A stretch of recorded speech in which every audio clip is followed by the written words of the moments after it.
ونستعينه ونستغفره ونؤمن به ونتوكل عليه ونعوذ بالله من شرور أنفسنا ومن سيئات أعمالنا من يهده الله فلا مضل له ومن يضلل فلا هادي له ونشهد أن لا إله إلا الله وحده لا شريك له ونشهد أن سيدنا ونبينا وحبيبنا وطبيب قلوبنا وشفيعنا وشفاء صدورنا وأعلانا وأولانا ومولانا وملجانا ومأوانا محمدا عبده ورسوله أرسله بالحق بشيرا ونذيرا وداعيا إلى الله بإذنه وسراجا منيرا فقد قال الله تبارك وتعالى في القرآن المجيد والفرقان الحميد فأعوذ بالله من الشيطان الرجيم بسم الله الرحمن الرحيم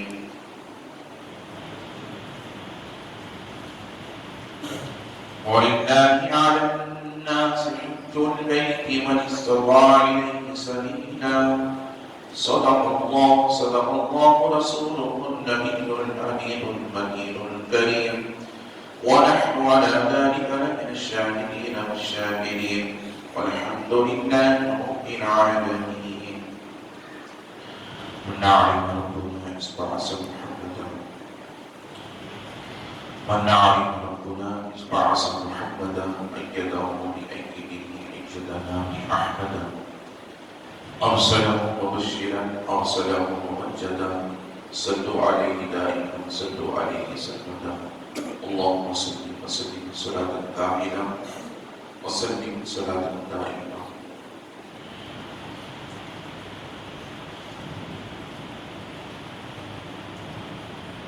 اے خانہ کعبہ تو بنا کا بشر ہے، اے خانہ کعبہ تو بنا کا بشر ہے، تو عظمت اسلام میں اللہ کا گھر ہے، تعمیر تیری کی ہے خلیل اور زمین ہے، تو رحمت کونین کا منظور نظر ہے، تو رحمت کونین کا منظور نظر ہے. درس قرآن لا کر ہم نے بلایا ہوتا، یہ زمانے نے دکھایا ہوتا. آقا اپنی موت سے کوئی بشر نہیں، سامان 100 برس کا ہے پر کی خبر نہیں. مسجد تو بنانی شب بھر میں ایمان کی حرارت والوں نے، من اپنا پرانا باقی ہے برسوں میں نمازی بن نہ سکا. اللہ محترم معزز سامعین کرام، نوجوان ساتھی، عزیز بچوں، السلام علیکم ورحمۃ اللہ وبرکاتہ. خطبے کے بعد میں نے اس آیت مبارکہ کی تلاوت کا شرف حاصل کیا. اس کے تحت آپ حضرات کے درمیان تھوڑی دیر روشنی ڈالنے سے قبل آئیں اور آپ مل کر سب سے پہلے مقدس خدا کے نبی سراج الصالحین انیس العارفین اور رحمت للعالمین مکی کے سردار مدنی کے تاجدار دائی حلیمہ کے پیارے بے سہاروں کے سہارے نبی محترم رسول مکرم نور مجسم آفتاب رسالت ماہتاب نبوت کونین کی زینت اور خسار محمد صاحب جود و عطا ہم غریبوں کے آقا و مولا حضور سید عالم احمد مجتبی جناب محمد رسول اللہ صلی اللہ تعالی علیہ وسلم کی مقدس ذات بابرکات کی بارگاہ میں عقیدت محبت تحفت حمیہ درود شریف کا نوازا شفائیں بڑے اللہم صلی علی سیدنا محمد وعلی آلہ سیدنا محمد وبارک وسلم. صلاۃ و سلام علیک یا سیدی یا رسول اللہ صلی اللہ علیہ وسلم. نبی اور آل نبی کی بارگاہ میں ایک مرتبہ محمد نامداز صلی اللہ علیہ وسلم وآلہ صلی اللہ علیہ وسلم صلاۃ و سلام علیک یا نبی اللہ رسول اور آل رسول کی بارگاہ میں ایک مرتبہ آواز کریں اللهم صل على سيدنا محمد قادر الجود والكرم وعلى آله الكرام وأصحابه الإزام أجمعين وبارك وسلم عبدا في خمسة في بحار حظ الوباء الحاكمة المصطفى المرتضى وبناء الفاطمة فسجل يا إلهي كل صالح بحرمة سيد الأبرار سيدي اللہ تبارک و تعالی عز و جل کا بے انتہا فضل و کرم ہے جس نے ہمیں اور آپ اس کے پیارے حبیب دانا قلوب صلی اللہ علیہ وسلم کی امت میں پیدا فرمایا. لاکھوں کروڑوں درود و سلام اس کے آخری پیارے رسول علیہ الصلوۃ والسلام کی مقدس ذات بابرکات پر جن کی خاطر اللہ رب العزت نے تمام کائنات کا وجود بخشا. عزیزان محترم، اللہ تبارک و تعالی عز و جل نے قرآن مجید کے اندر ارشاد فرمایا وَلِلَّهِ عَلَى النَّاسِ حِجُّ الْبَيْتِ مَنِ اسْتَطَاعَ إِلَيْهِ سَبِيلًا. اللہ نے جن کو استطاعت دے رکھی ہے وہ چل کر اللہ کی خاطر اللہ کے گھر کا حج ادا کریں. عزیزان محترم، حج کے تعلق سے بھی شریعت مطہرہ کی یہ حکم لاگو ہو گیا. اس بندے پر اور اس مسلمان پر حج فرض ہے جسے اللہ نے استطاعت دے رکھی ہے. تو گویا امیر پر حج فرض ہے، مالدار پر حج فرض ہے، غریب پر حج فرض نہیں ہے. اور امیر پر بھی ساری زندگی میں ایک مرتبہ حج فرض ہے اور باقی جتنی مرتبہ حج کیا جاتا ہے وہ فریضے کے طور پر نہیں بلکہ اللہ رب العزت کی قربت اور حج کی فضیلت کو حاصل کرنے کی خاطر کیا جاتا ہے. جہاں تک حج کا معاملہ استطاعت کے تعلق سے ہے، اسی طرح سے قربانی کا معاملہ بھی استطاعت ہی کے تعلق سے ہے. چونکہ یہ ماہ مقدسہ ذی الحج کا مہینہ ہے، اس میں دو بڑے فرائض ادا کیے جاتے ہیں. ایک حج کی فرضیت ادا کیا جاتا ہے اور دوسرا قربانی کی فرضیت کا ادا کیا جاتا ہے. عزیزان محترم، جس طرح سے مالدار پر حج فرض ہے، استطاعت رکھنے والے پر حج فرض ہے، اسی طرح سے استطاعت رکھنے والے اور مالدار پر قربانی بھی واجب ہے.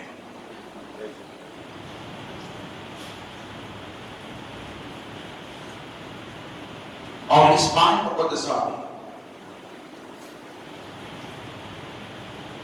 ایام تشریق بھی ہے. ایام تشریق 5 دن ہیں اور یہ بھی بڑی فضیلتوں کے حامل ہیں. آپ دیکھیں اللہ تبارک و تعالی عز و جل چاہے حج کرنے والا خانہ کعبہ پہنچ کر ارکان حج کو ادا کر رہا، چاہے غریب اپنے گھر میں رہتا ہو جس نے خانہ کعبہ کا دیدار نہ کیا اور مکۃ المکرمہ نہ پہنچا ہو، اللہ تبارک و تعالی عز و جل کسی بندے کو محروم کرنا نہیں چاہتا. دیکھیں جب حاجی احرام باندھ کر اپنے گھر سے نکلتا ہے حج ادا کرنے کے لیے یا مکۃ المکرمہ سے احرام باندھ کر وہ منا کی وادی میں پہنچتا ہے تو لبیک کی صدا بلند کرتے ہوئے وہ نکلتا ہے احرام باندھ کر لبیک اللہم لبیک لا شریک لک لبیک ان الحمد والنعمت لک والملک لا شریک لک. یہ صدا بلند کی جاتی ہے، تلبیہ پڑھی جاتی ہے احرام کی حالت میں مینا کی وادی میں، عرفات کے میدان میں، مزدلفہ میں، پھر مینا کی وادی میں آ کر مزدلفہ سے پھر جب حاجی پہلی کنکریاں بڑے شیطان پر رجم کرتا ہے، مارتا ہے، تو اس وقت لبیک کی صدا کو ختم کر دیا جاتا ہے۔ لبیک اللہم لبیک لا شریک لک لبیک ان الحمد والنعمت لک والملک لا شریک لک۔ اب یہاں علماء فرماتے ہیں، محدثین فرماتے ہیں کہ پہلی مرتبہ جب بڑے شیطان کو کنکریاں مارتا ہے تو اس وقت جو ہے اس کی صدا، اس کی تلبیہ بند کر دی جاتی ہے، منسوخ کر دی جاتی ہے۔ عزیزان محترم، اس کے بعد اسے کیا پڑھنا ہے؟ اللہ اکبر اللہ اکبر لا الہ الا اللہ واللہ اکبر اللہ اکبر وللہ الحمد۔ یہ ذکر کیا جاتا ہے، یہ تسبیح پڑھی جاتی ہے۔ اللہ اکبر جس کے معنی ہے اللہ سب سے بڑا ہے، پھر اللہ اکبر اے اللہ تو ہی سب سے بڑا ہے، لا الہ الا اللہ واللہ اکبر، اللہ جس کا کوئی معبود نہیں اور اللہ ہی سب سے بڑا ہے، اللہ اکبر وللہ الحمد، اور اللہ سب سے بڑا ہے اور ساری تعریفیں اللہ ہی کے لیے ہے۔ عزیزان محترم، یہ تسبیح پڑھی جاتی ہے کہ آپ اللہ عرض کرتا چلو حاجی وہاں بھی یہی تسبیح پڑھ رہا ہے، اللہ تبارک و تعالیٰ کی بارگاہ میں پہنچ کر کے اور غریب یہاں رہ کر کے جب وہ نمازوں کا پابند رہتا ہے، نمازوں کی پابندی کرتے ہوئے اس پر ایام تشریق جو 5 دن ہوتے ہیں، ہر نماز کے بعد اس تسبیح کا ایک مرتبہ پڑھنا اس پر واجب لازم و منسوخ ہو جاتا ہے۔ ہر نمازی کو، چاہے مرد ہو چاہے عورت ہو، اس کا ایک مرتبہ پڑھنا واجب ہے اور 3 مرتبہ کا پڑھنا مستحب عمل ہے۔ اب یہ ایام تشریق شروع کب سے ہوتی ہے؟ 9 ذی الحجہ کی فجر سے لے کر 13 ذی الحجہ کی عصر تک یہ تسبیح ہر نماز کے بعد ادا کی جاتی ہے۔ عزیزان محترم، اسے یاد رکھنا چاہیے، یہ آج کا جو دن ہے یہ یوم العرفہ ہے ہمارے لیے، یعنی عرفہ کا دن ہے، مقدس دن ہے، بابرکت دن ہے۔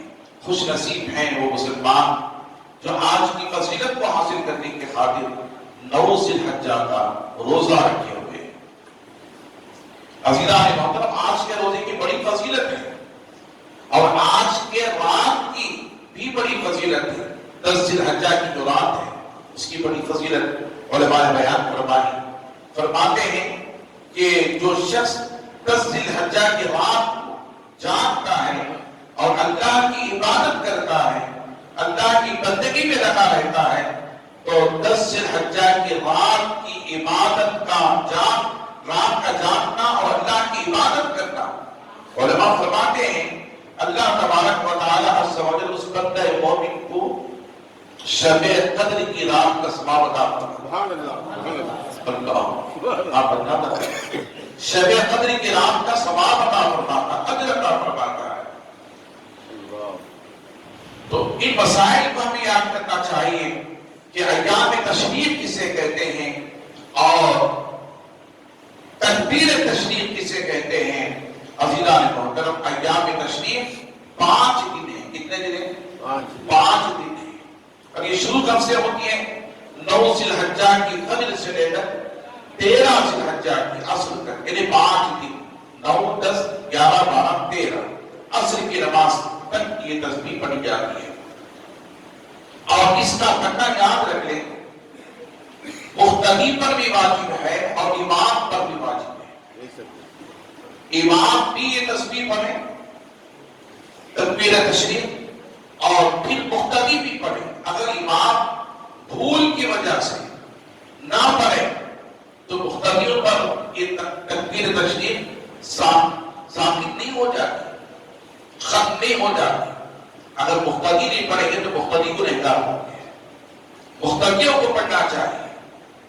جس طرح سے امام پر واجب ہے اسی طرح سے مقتدیوں پر بھی یہ تکبیر واجب ہے. تو ایک مرتبہ پڑھنا کیا ہے؟ واجب ہے. اور 3 مرتبہ پڑھنا ثواب کا کام مستحب ہے. اور یہ تکبیر تشریف ہے کیا؟ اللہ اکبر اللہ اکبر لا الہ الا اللہ اللہ اکبر اللہ اکبر وللہ الحمد. یہ 5 دن جب نمازوں میں پڑھی جاتی ہیں تو ایسا لگتا ہے اللہ اکبر. اگر تصور کیا جائے تو خدا کی قسم یہ ذہن میں آتا ہے کہ ہم یہاں نہیں ہیں بلکہ تکبیر کہتے ہوئے رب کی بارگاہ میں حاضر ہیں. سبحان اللہ سبحان اللہ. اللہ کے حضور حاضر ہیں اور ہم اللہ کے حضور حاضر ہو کر تکبیر کہہ رہے ہیں اللہ اکبر. آپ جانیں تکبیر تشریف ہے کیا چیز، اسے جاننا چاہیے. انشاءاللہ تعالیٰ اس تکبیر تشریف کو میں موضوع اجتماع کے آخری مرحلے پر لے کر آؤں گا. اس سے پہلے میں آپ کو بتاتا چلوں کہ اس ماہ میں حج کے بعد قربانی کا بڑا دخل ہے اور قربانی اس آدمی پر واجب ہے جو استطاعت رکھتا ہے. قربانی کے 5 شرائط ہیں. اس مسئلے کو یاد رکھیں. بہت سے لوگ کیا کرتے ہیں، کبھی باپ مالدار ہوتا ہے تو ایک ہی جانور خریدتا ہے. جانور خرید کر کے کبھی وہ جو ہے اپنے نام سے کر لیتا ہے اور کبھی اپنے بچوں کے نام سے کر دیتا ہے، کبھی کسی بیٹے کے نام سے، کبھی کسی بیٹی کے نام سے اور کبھی اپنی بیوی کے نام سے قربان کر دیتا ہے. چھوٹا جانور خرید کر کے وہ سمجھتا ہے کہ انسان ہماری قربانی ادا ہو گئی. عزیزان محترم یاد رکھیں، مسائل کو ہمیں یاد رکھنا ہے. قربانی اصل میں واجب کس پر ہے؟ جس پر واجب نہیں ہے ان کے نام سے قربانی دینا یہ نفل عبادت ہے. ان پر فرائض اور واجب نہیں ہے. اگر کسی کے نام سے قربانی ادا کی جاتی ہے وہ مالدار نہیں ہے تو عزیزان محترم خود مالدار ہے، خود اپنے نام سے قربانی نہیں کرتا، کسی اور کے نام سے قربانی کرتا جو استطاعت نہیں رکھتا عزیزان محترم، تو اس کی قربانی تو ادا ہو جاتی ہے مگر کرنے والا گنہگار رہتا ہے، جو اس لیے کہ اس نے اللہ کی بارگاہ میں وجوب کا نہیں ادا فرمایا. عزیزان محترم، قربانی مالدار پر واجب. مال کی استطاعت کتنی ہونی چاہیے؟ فقہاء نے فرمایا جس کے پاس 7.5 تولے سونا یا 52 تولے چاندی. اس مسئلے کو یاد رکھیں. کسی کے پاس 7.5 تولے سونا یا 52 تولے چاندی یا 7.5 تولہ سونا نہیں ہے مگر اس کی رقم اس کے پاس موجود ہے، تب بھی وہ استطاعت والا ہے. صرف سونا ہی رکھنے پر قربانی واجب نہیں ہے بلکہ سونے کے علاوہ دیگر اشیاء اس کے پاس ہیں جو مال پر جو ہے دلالت کرتی ہیں تو اس پر کیا ہے قربانی واجب.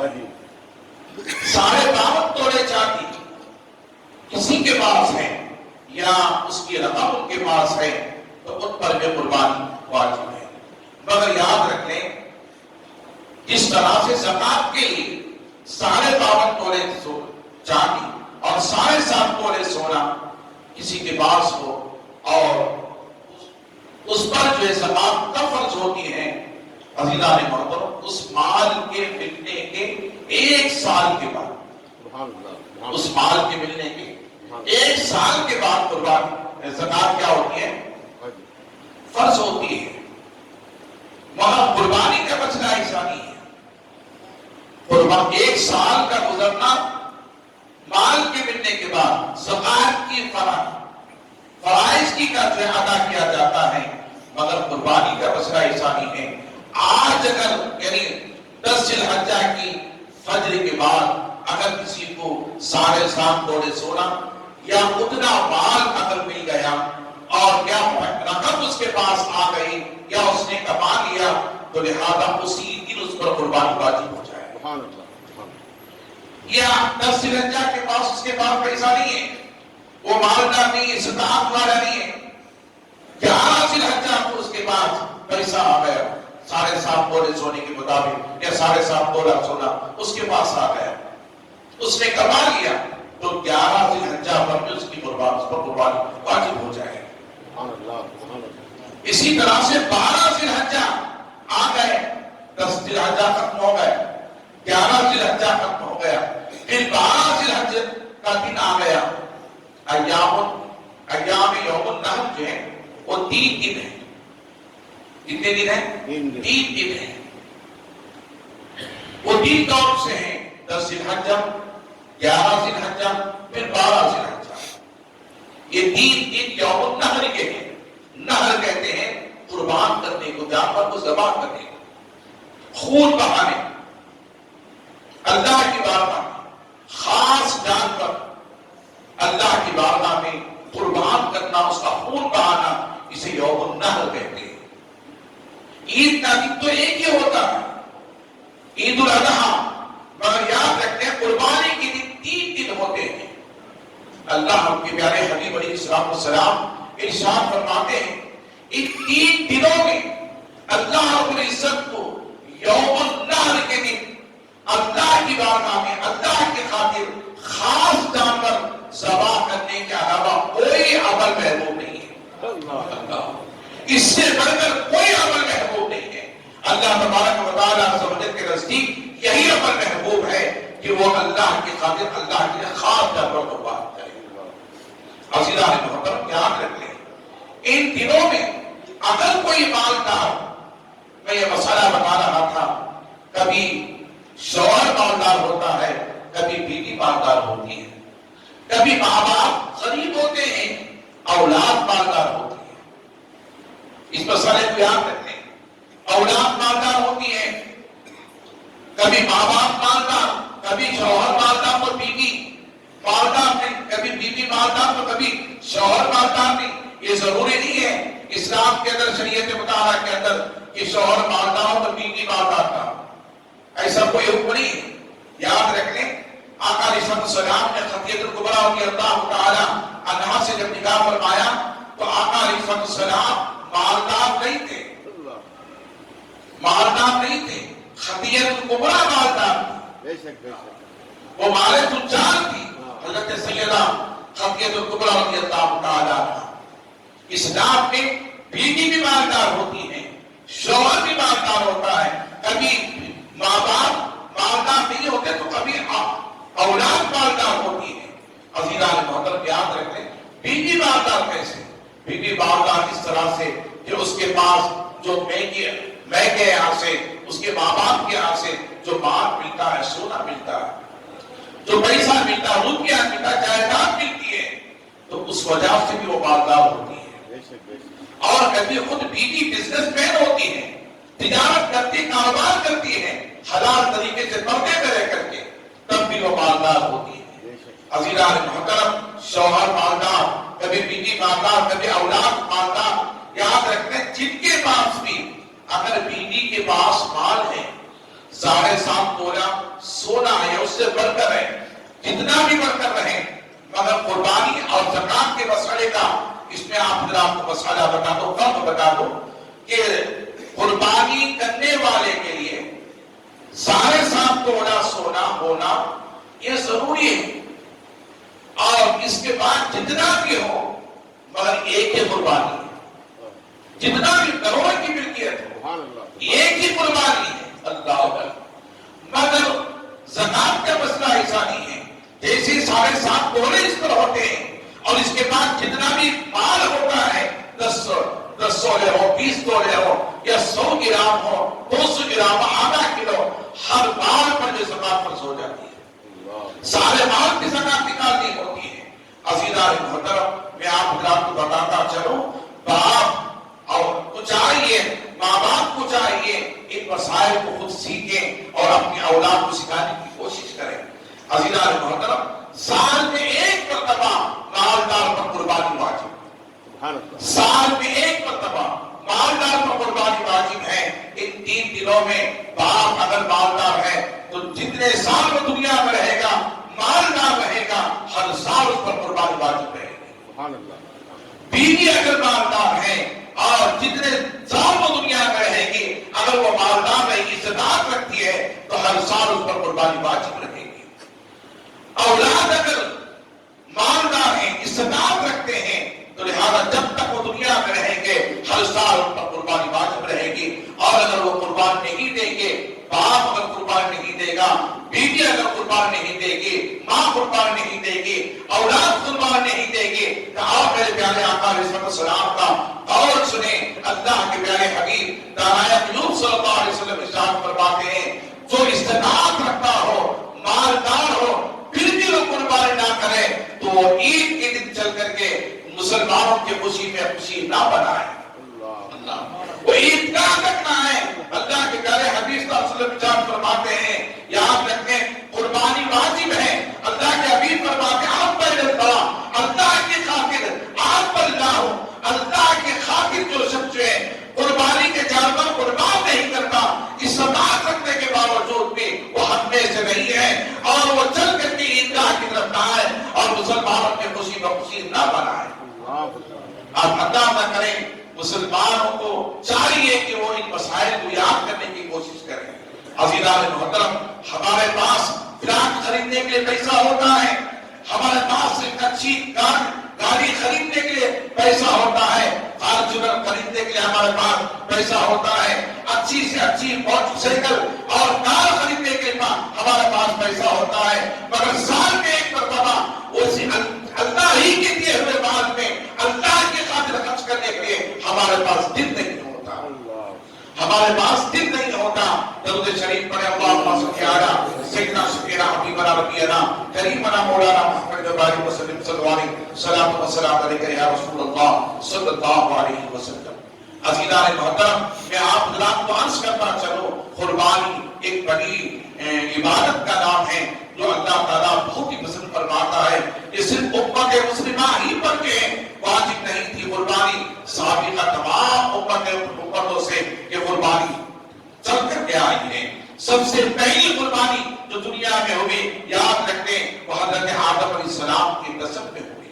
آدم علیہ السلام سے لے کر آج تک قربانی چلتی آ رہی ہے. حضرت آدم علیہ السلام, حضرت نوح علیہ السلام, حضرت شیس علیہ السلام, حضرت ابراہیم علیہ السلام بنی اسرائیل میں, اور جو ہے حضرت ابراہیم علیہ السلام, حضرت اسماعیل علیہ السلام, بنو اسماعیل میں بھی قربانیاں چلتی ہوئی آ رہی ہیں اور آج تک جاری ہیں, قیامت تک کی جاری رہی. اللہ قرآن میں فرماتا ہے اِنَّا أَعْطَيْنَاكَ الْكَوْثَرَ, بے شک اے محبوب ہم نے آپ کو خیر کثیر عطا فرمایا. فَصَلِّ لِرَبِّكَ وَانْحَرْ, بس اللہ کے لیے آپ نماز پڑھیں اور قربانی ادا کریں. عزیزان محترم, یہ قرآن مجید کی آیت مبارکہ سب سے جو چھوٹی سورت ہے, اللہ اس کے محبوب سے فرماتا ہے فَصَلِّ لِرَبِّكَ وَانْحَرْ, آپ نے اپنے رب کے لیے نماز ادا فرمائیں اور اپنے رب کے لیے قربانی پیش کریں. اس کے محبوب سے اللہ تبارک و تعالیٰ فرمانا. عزیزان محترم, ہاں بہت سے لوگ کیا کرتے ہیں مالدار ہونے کے باوجود بھی ماں باپ دنیا سے جاتے ہیں تو وصیت کر کے جاتے ہیں کہ بیٹا جب تک تم رہو دنیا میں میرے نام سے قربانی کرتے رہو, مجھے ثواب پہنچاتے رہو. اب یہ مسئلہ کیا ہے؟ ماں باپ اگر وصیت کر دیں اور مر جائیں اولاد کو کہ جب تک تم رہو دنیا میں میرے نام سے قربانی کرتے رہو اور میرے نام سے ثواب پہنچاتے رہو, تو اس کا مسئلہ کیا ہے؟ وہ باپ فرماتے ہیں وصیت کرنے کے ساتھ ساتھ باپ نے اگر مال چھوڑا ہو اپنی قربانی کی خاطر, اپنی نیکی کی خاطر, حضور ارشاد فرماتے ہیں انسان کو تین چیزیں نیکی کی طرف لے کر جاتی ہیں, تین اعمال سے کام آتے ہیں. ایک جب تک وہ دنیا میں رہتا ہے, نماز پڑھتا ہے تو اس کا اجر اسے ملتا رہتا ہے, روزہ رکھتا ہے تو اجر ملتا ہے, زکات دیتا ہے تو اجر ملتا ہے, حج کرتا ہے تو اجر ملتا ہے, قربانی دیتا ہے تو اجر ملتا ہے, صدقہ خیرات کرتا ہے تو اجر ملتا ہے, ماں باپ کی خدمت کرتا ہے تو اجر ملتا ہے, مدارس کی خدمت کرتا ہے, اللہ کے گھر کی خدمت کرتا ہے تو اسے اجر ملتا ہے, نیکیاں ملتے, اس کے گناہ معاف ہوتے ہیں. عزیزان محترم یہ ایک عمل ہے، جب تک وہ دارال عمل میں رہتا ہے، دنیا میں رہتا، عمل کرتا رہتا، اللہ اسے نیکی عطا فرماتا ہے۔ پھر وہ مرنے سے پہلے اپنی نیک اولاد کو چھوڑ کر جاتا ہے۔ تین اعمال سے کام آتے ہیں، ایک جب تک وہ دنیا میں نیکی کرتا رہتا ہے اسے نیکی کا اجر ملتا رہتا ہے، پھر جب دنیا سے جاتا ہے تو نیک اولاد کو چھوڑ کر جاتا ہے تو وہ اولاد نمازی ہے، متقی ہے، پرہیزگار ہے، نبی کی سنتوں کے پابند ہے، اور جب تک وہ اولاد دنیا میں رہ کر عبادت کر کے نبی کی سنت پر چلتی رہتی ہے، شریعت مطابق اور کامل ہے، تو پیارے آقا علیہ الصلوۃ والسلام ارشاد فرماتے ہیں اولاد جو نیکی کر کے اللہ اس کا اجر عطا فرماتا ہے۔ سبحان اللہ۔ دنیا میں اولاد مسجد میں آ کر نماز پڑھتی ہے، فجر پڑھتی ہے تو باپ کے قبر میں اجر ملتا ہے، ظہر پڑھتا ہے تو باپ کے قبر میں اجر ملتا ہے، عصر پڑھتا ہے تو باپ کے قبر میں اجر ملتا ہے، مغرب پڑھتا ہے تو باپ کے قبر میں اجر ملتا ہے، عشاء پڑھتا ہے تو ماں باپ کے قبروں میں اجر ملتا ہے، عزیزان محترم قربانی کرتا ہے تو ماں باپ کو اجر ملتا ہے۔ یہ دو ہو گئے، جب تک وہ دعوت عمل میں ہے، نیکیاں کر رہا ہے، اللہ اسے اجر عطا فرما رہا ہے، بخششیں دے رہا ہے، اور جب وہ دنیا سے جاتا ہے نیک اولاد چھوڑ کر جاتا ہے، اللہ اس نیک اولاد کے نیک عمل کی وجہ سے ماں باپ کو اجر و ثواب پہنچاتا رہتا قبروں کے اندر۔ اور ایک عمل وہ بھی ہے، حضور ارشاد فرماتے ہیں اگر کسی نے ایسا مال چھوڑا ہو جو دین کی راہ میں، نیکی کی راہ میں خرچ ہوتا رہے، نیکی کی راہ میں خرچ ہوتا رہے، اور وہ جب تک اس کا مال نیکی کی راہ میں خرچ ہوتا رہتا ہے تو پیارے آقا ارشاد فرماتے ہیں اللہ اس بندے کو اجر عطا فرماتا ہے۔ وہ دنیا سے چلا گیا ہے، اس کے باوجود قبر میں سے اجر عطا فرما رہا ہے۔ عزیزان محترم اگر کسی نے مدرسے کے لیے جگہ خرید کر دے دی، جب تک وہ زمین پر مدرسہ چلتا رہتا ہے اللہ اسے اجر عطا فرماتا رہتا ہے۔ مسجد بنا دی، قیامت تک اللہ اسے اجر عطا فرماتا رہتا ہے۔ عزیزان محترم اور بیت المال میں مال چھوڑ دیا غربا و مساکین کے لیے، ایسا مال کہ وہ قیامت تک جو ہے وہ چلتا رہے اور غریبوں کو اس سے مدد ملتی رہے۔ کسی نے دواخانہ بنا دیا، ہسپتال بنا دیے، یتیم خانے، یتیموں بیواؤں کے لیے سہارا بن کر کے چلا گیا، وہ جب تک دنیا میں چلتا رہے گا اللہ اسے اجر عطا فرماتا رہے گا۔ درود شریف پڑھے اللہم صلی علی سیدنا سیدنا حبیبنا نبینا کریمنا مولانا محمد بارک وسلم صلی اللہ علیہ صلاۃ و سلام علیک یا رسول اللہ صلی اللہ علیہ وسلم۔ عزیزان محترم میں آپ حضرات کو عرض یہ کر رہا تھا ایام النحر جو ہے، یوم النحر 3 دن ہے، 10 ذی الحجہ، 11 ذی الحجہ، 12 ذی الحجہ۔ عزیزان محترم ان دنوں میں مالدار استطاعت رکھنے والے پر ضروری ہے، واجب ہے کہ وہ اللہ کی بارگاہ میں خاص جانور خرید کر کے اللہ کے لیے قربان کرے۔ حضور فرماتے ہیں اس عمل سے محبوب کوئی عمل اللہ کی بارگاہ میں محبوب نہیں ہے، پیارا نہیں ہے، پسندیدہ نہیں ہے۔ اللہ علیہ کتنے خوش نصیب ہیں وہ مسلمان جو اس ماہ میں روزے بھی رکھتے ہیں اور اپنے مال کو خرچ کرتے ہوئے اللہ کی بارگاہ میں قربان بھی کرتے ہیں۔ آپ میں آپ کو بتاتا چلوں، ہم مال کو دیکھتے ہیں کہ ہمیں ہر سال قربانی دینی ہے، گائے خریدیں، اب گائے خریدیں گے تو لہذا آج کے دور میں تقریباً 30,000 سے کم گائے نہیں ملتی ہے، بیل نہیں ملتا ہے۔ اب قربانی اللہ کے پیارے حدیث صلی اللہ علیہ وسلم نے کن جانوروں کے لیے، حدیث باب میں آتا اللہ کے پیارے حدیث صلی اللہ علیہ وسلم حجۃ الوداع کے موقع پر، حجۃ الوداع کے موقع پر خود 63 اونٹوں کو اپنے ہاتھوں سے ذبح کیا۔ اللہ کتنے جانوروں کو؟ 63 اونٹوں کو، یعنی 63 اونٹ اللہ کی بارگاہ میں قربان کیے میدان مینا میں۔ اللہ کے پیارے حبیب صلی اللہ علیہ وسلم اتنا احسان تھا، جذبہ تھا آقا علیہ السلام کے دل میں، اللہ کی کتنی محبت تھی، اللہ کی رضا، اللہ کی خوشنودی کی خاطر آقا علیہ السلام نے 63 اونٹ قربان فرمائے۔ اللہ پھر جب 100 اونٹ باقی رہ گئے تو حضور نے حضرت علی سے فرمایا اے علی تم ان جانوروں کو ذبح کر۔ اللہ اتنے جانور اللہ کے پیارے حبیب صلی اللہ علیہ وسلم نے میدان مینا میں قربان فرمائے۔ اور حدیث پاک میں آتا سنی اللہ کے پیارے حبیب صلی اللہ علیہ وسلم نے جب یوم النحر کے دن، قربانی کے دن میدان مینا میں پہنچے قربان جانور کو قربان کرنے کے لیے، حضور صلی اللہ علیہ وسلم نے ایک جانور اپنے نام سے قربان فرمایا، ایک جانور اپنی ساری امت کے نام سے قربان فرمایا۔ صحابہ نے پوچھا یا رسول اللہ صلی اللہ علیہ وسلم آپ نے اپنے نام سے تو قربانی دے دی اور دوسرا جانور کس کے لیے ہے؟ تو حضور نے فرمایا قیامت تک آنے والی میری اس غریب امت کے نام ہے جس نے قربانی دینے واجب نہیں ہے اور وہ سوال سے محروم نہ ہو، لہذا اس ارادے سے میں نے قیامت تک آنے والے غریب امت کے نام قربان کروایا۔ ایسے رفیق اللہ کے پیارے حبیب صلی اللہ علیہ وسلم ہیں، شفیق اللہ کے پیارے حبیب صلی اللہ علیہ وسلم ہیں، اپنی امت سے کتنی محبت فرماتے ہیں۔ یاد رکھ لیں حضور نے فرمایا بہت سے لوگ اپنے نام سے بھی قربانی دیتے ہیں، حضور کے نام سے بھی قربانی دیتے ہیں، دینی چاہیے، اجر ملتا ہے، ثواب ملتا ہے۔ بہت سے لوگ کہتے ہیں کہ حضور صلی اللہ علیہ وسلم کے نام سے قربانی نہیں دینی چاہیے۔ یاد رکھنے میرے پیارے آقا نے ارشاد فرمایا، حدیث پاک میں آتا ہے حضور نے ارشاد فرمایا اے علی جب تک تم دنیا میں رہو تم اپنے نام کے ساتھ میرے نام پر قربان کرتے جاؤ۔ ایک جانور کو اپنے نام سے قربان کرنا اور ایک جانور میرے نام سے قربان کرنا، تو حضور نے عمل بتا دیا جسے اللہ نے میری امت کی اطاعت دی ہے اسے چاہیے کہ وہ میرے نام سے قربان کرتا جائے، جو اس لیے کہ حضور نے فرمایا اس کی قربانی قبول کرے یا نہ کرے اللہ محبوب کی قربانی کو قبول کرے، محبوب کی قربانی کے سمجھے اس کی قربانی بھی قبول ہو جاتی ہے۔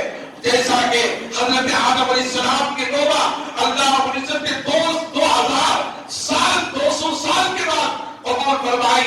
عزیزان محترم ایک روایت میں آتا ہے 2000 سال کے بعد، ایک روایت میں آتا 200 سال کے بعد۔ میں آپ حضرات پاس کرتا چلوں کہ آدم علیہ السلام رب کے بندے نہیں تھے، پیغمبر نہیں تھے، کیا اللہ کے نبی نہیں تھے، اللہ کے محبوب نہیں تھے؟ یقیناً تھے، پیغمبر تھے، رسول تھے۔ آدم علیہ السلام نسل انسانی کے باپ تھے، لہذا بشر انسانی کے باپ تھے، ابو البشر تھے، سب کچھ ہونے کے باوجود بھی نمازی بھی تھے، حج بھی کرتے تھے، دعا بھی کرتے تھے، گرہوزاری بھی کرتے تھے، اور اس کے باوجود اللہ نے ان کی توبہ قبول نہیں فرمائی۔ جب حضور کا نام لے کر اللہ کی بارگاہ میں کہا مولا اس بات پر عالمی کے صدقے قبول فرما لے جس کا نام تو اپنے عرش پر لکھا ہے۔ عزیزان محترم رب نے فرمایا آدم سن میری عزت و جلال کی قسم اگر یہ نام تمہیں روزانی کرنے کی ضرورت نہ تھی۔ عزیزان محترم جب آدم پیغمبر کی توبہ کو قبول فرما رہا ہے حضور کے نام کے صدقے سے تو ہماری بساط کیا ہے، ہماری بساط کیا ہے؟ عزیزان محترم کس باب و گمان میں ہے کہ ہم بخشے جائیں گے، ہم کامیاب ہو جائیں گے؟ خدا کی قسم کامیاب اس وقت تک نہیں ہوں گے جب تک میرے رب نے فرمایا لقد کان لکم فی رسول اللہ اسوۃ حسنہ، اے لوگوں اس وقت تک تم کامیاب نہیں ہوں گے جب تک کہ میرے محبوب کی زندگی کو اپنا نہیں لو گے۔ اگر تم اپنی زندگی کو بہتر بنانا چاہتے ہو تو آؤ لقد کان لکم فی رسول اللہ اسوۃ حسنہ، میرے محبوب کی زندگی کو اپنا لو۔ اللہ غنی۔ عزیزان محترم میں آپ حضرات کو عرض کرتا چلوں حضور کی زندگی ہمارے بہترین نمونہ حیات ہے۔ میں بتاتا چلوں، عرض کرتا چلوں، آج ہم سوچتے ہیں، کیا سوچتے ہیں کہ قربانی کریں گے تو جانور پر قربان پیسہ خرچ ہو جائے گا۔ آؤ ابراہیم خلیل اللہ کو دیکھو، ابراہیم خلیل اللہ کو دیکھو، یوم النحر کے دن میدان بنا میں اپنے بیٹے سے کہتے ہیں فلما بلغ معه السعي قال يا بني إني أرى في المنام أني أذبحك فانظر ماذا ترى۔ اللہ غنی۔ وہ کیسے خلیل تھے؟ خلیل کہتے ہیں دوست۔ خلیل کسے کہتے ہیں؟ دوست کو کہتے ہیں۔ خلیل اللہ اللہ کا دوست، اللہ کا دوست حضرت ابراہیم علیہ السلام 86 برس کے بعد گرہوزاری کرتے ہوئے تڑپتے ہوئے اللہ کی بارگاہ میں راتوں کو دنوں رات باندھ کر اسماعیل کو حاصل کیا تھا، اسماعیل کو حاصل کیا تھا۔ کتنے سال کے بعد؟ 86 برس کے بعد جب وہ پیدا ہوئے تو رب نے فرمایا اے ابراہیم اپنی رب کی رضا کی خاطر اپنے اکلوتے بیٹے اور اپنی بیوی کو جو ہے غیر سی ذرا جگہ میں لے جا کر چھوڑ کر آ جاؤ۔ حضرت ابراہیم علیہ السلام نکلے، بابل سے نکل کر اپنے اکلوتے بیٹے اور حضرت حاجرہ بلا کر کہا خانہ کعبہ کی باتیں نہیں چاہتے ہیں۔ اس کا ذکر اللہ نے قرآن نے فرمایا ربنا انی اسکنت من ذریتی بواد غیر ذی زرع عند بیتک المحرم ربنا لیقیموا الصلاۃ۔ حضرت ابراہیم علیہ السلام نے چھوڑ دیا۔ پھر اس کے بعد جب یہ 13 برس کے ہوئے اسماعیل علیہ السلام تو رب نے فرمایا اے ابراہیم اپنے رب کے لیے اپنی چہیتی چیز اپنی محبوب چیز قربان کرو، اپنی اولاد کو قربان کرو۔ تو عزیزان محترم اسے بھی پیچھے نہیں ہٹے، 86 برس کی عمر کے بعد حاصل ہونے والی اولاد کو بھی اللہ کی رضا کے خاطر قربان کرنے کے لیے میدان مینا میں پہنچ گئے۔ پھر وہاں جا کر کے آپ نے قربان کرنے کے لیے چھری لی، رسی لی، آنکھوں پر پٹی باندھ دی۔ پھر میں اس واقعے کو پیش کرنا نہیں چاہتا، وقت کی تنگی ہے، میں آپ حضرات کو بتاتا چلوں۔ حضرت ابراہیم علیہ السلام نے اپنے بچے کو فرما اسلم وتلہ للجبین، زمین کے بل پچھاڑ دیا، پھر چھری چلائی۔ چھری چلانے کے بعد جب چھری چلی خون بہ رہا تھا، آنکھوں سے پٹی ہٹائی تو کیا دیکھا؟ اسماعیل ذبیح اللہ آگے کھڑے ہیں، ایک دبا ذبح ہو چکا ہے اور اس کے آگے جبرائیل علیہ السلام بھی ہے۔ جیسے ہی دیکھا اسماعیل ذبح نہیں ہوئے، دبا ذبح ہو چکا ہے اور اسماعیل علیہ السلام کھڑے ہوئے ہیں مسکراتے ہوئے، تو فوراً زبان سے نکل پڑا اللہ اکبر اللہ اکبر، یعنی یہ کہنے لگے اے اللہ یہ کیا ہوا، اے اللہ یہ کیا ہوا، ایک تو جانور قربان ہو چکا ہے، میرا اکلوتا بیٹا محفوظ ہو چکا ہے، اللہ اکبر اللہ اکبر کہا اے اللہ تو سب سے بڑا ہے، تو سب سے بڑا ہے۔ پھر کہا حضرت اسماعیل علیہ السلام نے کہا اللہ اکبر لا الہ الا اللہ اکبر۔ اسماعیل علیہ السلام نے کہا اللہ کے سوا کوئی معبود نہیں، اللہ سب سے بڑا ہے۔ تو جبرائیل علیہ السلام نے کہا اللہ اکبر وللہ الحمد، اللہ سب سے بڑا ہے اور حمد اللہ ہی کے لیے ہے۔ اسی کو ایام تشریف کہتے ہیں۔ یہی عمل جو ہے اور ان 5 دنوں میں ایام تشریف میں جو ہے ایام تشریف میں پڑھی جاتی ہے تشریف، تکبیر تشریف، اللہ اکبر لا الہ الا اللہ اللہ اکبر اللہ اکبر وللہ الحمد۔ عزیزان محترم ان مسائل کو آپ حضرات نے بخوبی سمجھا ہوگا، سنا ہوگا۔ اللہ تعالیٰ مجھے اور آپ کو نیکی کی توفیق عطا فرمائے۔ عزیزان محترم جانور کیسا ہونا چاہیے اور کیا ہونا چاہیے اور یاد رکھیں، ایک تو جانور بکرا یا دبا ہوتا ہے 1 سال کا، دوسرا گائے یا بھینس 2 سال کے، اور اونٹ ہوتا ہے 5 سال کا۔ ان کی عمریں اتنی ہوتی ہیں۔ بہت سے لوگ دانت دیکھتے ہیں، دانت نکلے کہ نہیں نکلے، کتنے بڑے ہیں، یاد رکھیں فقہاء سے پوچھیں، علماء سے پوچھیں، دانت کا مسئلہ نہیں ہے، عمر کا مسئلہ ہے، عمر کا مسئلہ ہے۔ جانور چھوٹا جانور 1 سال کا، بڑا جانور 2 سال کا، اس سے بڑا جانور 5 سال کا ہونا چاہیے۔ ان مسئلوں کو یاد رکھیں۔ اللہ تعالیٰ مجھے اور آپ کو نیکی کی توفیق عطا فرمائے۔ جتنے احباب ہیں ان سال قربانی دے رہے ہیں، میں ان سے گزارش کرتا ہوں کہ اپنے جانوروں کی قربانی کے جذب کو ضائع نہ کریں۔ ایسی جگہ دیں جہاں پر دین کا کام چل رہا ہو، بچے حافظ قرآن پڑھ رہے ہوں، جہاں ایسی تعلیم و قیامت آپ کے ساتھ جن بچوں کے علاج اور معالج کا مسئلہ ہو۔ عزیزان محترم ذریعہ ہو، ہمارے ہاں مکہ مسجد کے زیر اہتمام چل رہے ایک عظیم ادارہ، محبوب ادارہ جو کئی برسوں سے چلا رہا ہے، مدرسہ مدینۃ النور، اس میں شعبہ حفظ کی تعلیم قیام و تعام کے ساتھ اساتذہ دے رہے ہیں۔ عزیزان محترم یہ جو ادارہ چل رہا ہے کھانے پینے کا علاج کا سارا ذمہ مدرسے کے ہے۔ عزیزان محترم آپ اپنی قربانی کا جانور قربان کرتے ہیں، اس کا جنم کسی ادارے کو لانا دیں تاکہ بچے اس کے ذریعے سے پلے پھولے پڑھیں، حافظ قرآن پڑھیں۔ جب تک یہ دنیا میں تلاوت کرتے رہیں گے اجر آپ کو پہنچتا رہے گا، ثواب آپ کو پہنچتا رہے گا، کریں گے انشاءاللہ تعالیٰ۔ اللہ تعالیٰ ہمیں اور آپ کو نیکی کی توفیق عطا فرمائے۔ اپنے چند گزارش نہ کریں ایسی جگہ پہ جہاں پر قیامت عام کا ساتھ ادارہ، یعنی ہمارے محلے کے اندر ہمارے اس کے ادارے کے علاوہ کوئی قیامت عام کا ادارہ اس علاقے کے اندر نہیں ہے، مگر محلے کے اندر یہی ادارہ ہے جو ادارہ قیامت عام کے ساتھ چل رہا ہے۔ عزیزان محترم یہ اہل سنت کا ادارہ ہے، یعنی محبوب ادارہ ہے۔ محبوب ادارہ وہ ہوتا ہے جو اہل سنت کا ہوتا ہے، جہاں پر نبی کی محبت کی تعریف کی جاتی ہے، نبی کے عشق کی تعریف کی جاتی ہے، انبیاء کے صحابہ کے اولیاء کے ادب کی تعریف کی جاتی ہے۔ وہ ادارہ کیا ہوتا ہے؟ محبوب ادارہ ہوتا ہے، وہ عظیم ادارہ ہوتا ہے۔ ایسی جگہ جہاں پر نبی کی گستاخیاں کی جاتی ہیں، لہذا گستاخیاں سکھائی جاتی ہیں، نبی کو یہ نہیں ہے، وہ نہیں ہے، یہاں نہیں ہے، وہاں نہیں ہے، لہذا ہمیں ایسے مدرسے کی طرف نہیں دیکھنی ہے، ہمیں ایسے مدرسے کی طرف دیکھنی ہے۔ یہ دیکھنا ہے تو کیا دیکھنا؟ امام اس کو محبت فرماتے ہیں، امام اس کو محبت فرماتے ہیں کہ یہ حضور کی ذات ہے، یہ ایسی ذات ہے، ہے انہی کے دم قدم سے باغ عالم میں بہار، ہے انہی کے دم قدم سے باغ عالم میں بہار، وہ نہ تھے عالم نہ تھا، جب وہ نہ ہو عالم نہ ہو، جب تک وہ دنیا میں نہیں تھے کائنات نہیں بنی تھی، جب وہ بنے کائنات بنی گئی، اور جب تک دنیا میں رہیں گے کائنات قائم رہے گی، جب وہ اٹھائے جاتے کائنات کو لپیٹ دیا جائے، سبحان اللہ سبحان اللہ، کائنات کو لپیٹ دیا جائے گا، جو اس لیے کہ میرے آقا ارشاد فرماتے ہیں دنیا سے سب سے پہلے قبر سے میں اٹھوں گا، سبحان اللہ سبحان اللہ، قبر سے میں اٹھوں گا، جب میں اٹھوں گا تو کائنات ختم ہو جائے گا، سبحان اللہ، میدان محشر میں پہنچنے والے مصطفیٰ جان رحمت صلی اللہ علیہ وسلم ہوں گے۔ عزیزان محترم، یہ میرا موضوع بحث نہیں ہے، انشاءاللہ تعالیٰ کبھی کسی موقع پر میں آپ کو عرض کرنے کی کوشش کروں گا۔